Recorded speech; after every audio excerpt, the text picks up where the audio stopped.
ছিনতাইকারীর বিরুদ্ধে আমরা Gazipur metropolitan police zero tolerance নিয়েছি। গাজীপুরে অন্যান্য সময়ের যে ছিনতাই অনেক কমেছে ইনশাল্লাহ। আমরা এই ছিনতাইটিকে একেবারে জিরোতে নিয়ে যেতে চাই। কোনো ছিনতাইকারী থাকবে না। আমরা ছিনতাই বন্ধ করতে চাই। মনে হয় ঠিক বলেন। এর আগেও আমি বিআরটিএর চেয়ারম্যান মহোদয়ের সাথে একসাথে আমার এখানে একটি মিটিং করেছি, সভা করেছি। এখানে সকল স্টেক হোল্ডাররা ছিল, এটির সাথে যারা জড়িত থাকে, রোডস এন্ড হাইট থেকে শুরু করে সকল স্টেক হোল্ডার এখানে ছিল। জেলা প্রশাসন ছিল, সিটি কর্পোরেশন ছিল। আমরা আলাপ করেছি, খাদাখণ্ডগুলোকে আমরা মেরামত করার জন্য অনুরোধ করেছি, তারা মেরামত করে দিয়েছে।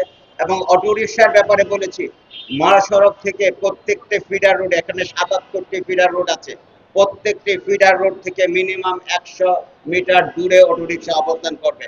১০০ মিটারের ভিতরে অটোরিকশা ঢুকবে না। এই ব্যবস্থাটি আমরা আপনাদের মাধ্যমে আবারও শুধুমাত্র বল প্রয়োগ করে, শুধুমাত্র তাদেরকে আইন প্রয়োগ করে তাদেরকে দূরে সরানো না, তাদের মধ্যে সচেতনতা তৈরি করতে হবে। এবং জনগণের মধ্যেও যিনি যাত্রী তিনি নিজ থেকেও যেন ১০০ মিটার দূরে নেমে যায়, সেই উদ্বুদ্ধও আমি করতে চাই। তাদেরকে সেই অনুরোধ রাখতে চাই যে আপনি আপনার অটোরিকশাটি ১০০ মিটার দূরে মহাসড়কের উঠার আগে ছেড়ে দিন এবং জনগণকে সাহায্য করুন, পুলিশকে সাহায্য করুন। কারণ আমি যদি শুধু তাকে এমপ্লয় করতে চাই, আমি যদি শুধু প্রয়োগ করতে চাই, আইন প্রয়োগ করতে চাই, আইন শুধু প্রয়োগ করে পারা যায় না, আইন মান্য করার ব্যাপারও আছে। আমি জনগণকে, যারা যাত্রী, তাদেরকে অনুরোধ করতে চাই, আপনার অটোরিকশাটি ১০০ মিটার দূরে আপনি নেমে যান এবং অটোরিকশাটি সেখান থেকেই আর মহাসড়কের দিকে আসবে না, আপনি অতটুকু জায়গায় একটু হেঁটে আসেন।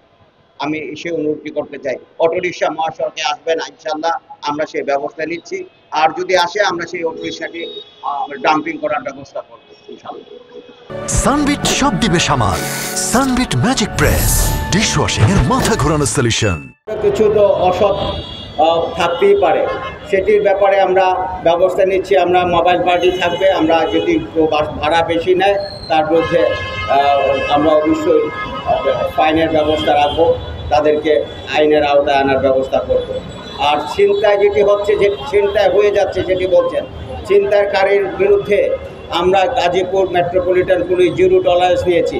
এর আগে আপনি দেখেছেন ছিনতাইকারী ধরতে গিয়ে আমার এক পুলিশ ভাই মৃত্যুর সাথে পাঞ্জা নড়ছে, তারপরও সেই ছিনতাইকারীকে ছাড়ে না, ছিনতাইকারীকে ধরে নিয়ে আসছে।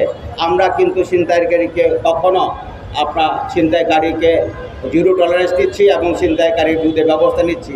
আমরা গোপনে আমরা অ্যাম্বুশ করে ছিনতাইকারী ধরার চেষ্টা করছি, সেভাবে ধরছি। এখন হচ্ছেটা কি ভাই, এটি তো আপনারা বুঝতে হবে। মানুষ অনেক চাকরি হারিয়েছে, তারা যখন প্রলোভন দেখানো হয়, তারা ছিনতাইকারী লোকের একটি গ্রুপ রেগে আছে এই দেশকে অস্থিতিশীল করার জন্য। সেই অস্থিতিশীল করার জন্য যারা ছিনতাইকারীকে লেলিয়ে দেয়, অবশ্যই সেই দিকটিকেও আপনাকে লক্ষ্য রাখতে হবে এবং সেই ছিনতাইকারীদেরকে অবশ্যই ছিনতাই থেকে আইনের ব্যবস্থায় নিয়ে তাদেরকে সেই ছিনতাইকারী বন্ধ করতে হবে। আমরা সজাগ আছি। আমরা নিশ্চয়ই স্বীকার করবেন, গাজীপুরে অন্যান্য সময়ের যে ছিনতাই অনেক কমেছে ইনশাল্লাহ। আমরা এই ছিনতাইটিকে একেবারে জিরোতে নিয়ে যেতে চাই। কোনো ছিনতাইকারী থাকবে না। আমরা ছিনতাই বন্ধ করতে চাই আপনাদের সহযোগিতায়। ধন্যবাদ। জি, আমি বুঝেছি আপনার কথা। এর জন্যে আমরা একটা সমন্বয় মিটিং করেছি। বিআরটিএর চেয়ারম্যান মহোদয় আসছিলেন এখানে, আমার এখানে গাজীপুর মেট্রোপলিটন পুলিশের কনফারেন্স রুমে। সিটি কর্পোরেশন লোক যখন আসছে, তখন উনি কথা দিয়ে গিয়েছে প্রতি ঘন্টায় উনি ময়লা সরিয়ে দিবে। আমি আবার আপনাদের মাধ্যমে ওনাকে অনুরোধ রাখতে চাই, সিটি কর্পোরেশনকে অনুরোধ রাখতে চাই, মহাসড়কে যেন কোনো ময়লা না থাকে, প্রতি ঘন্টায় যেন সেটি পরিষ্কার করা হয়। আর আমরা ছিনতাইকারীর বিরুদ্ধে প্রতিদিনই অভিযান চালাচ্ছি এবং প্রতিটি জায়গায় অভিযান চালাচ্ছি। আমরা ক্লাস্টার অভিযান চালাচ্ছি, অভিযান চালিয়ে ছিনতাইকারী রোধ করার চেষ্টা করছি।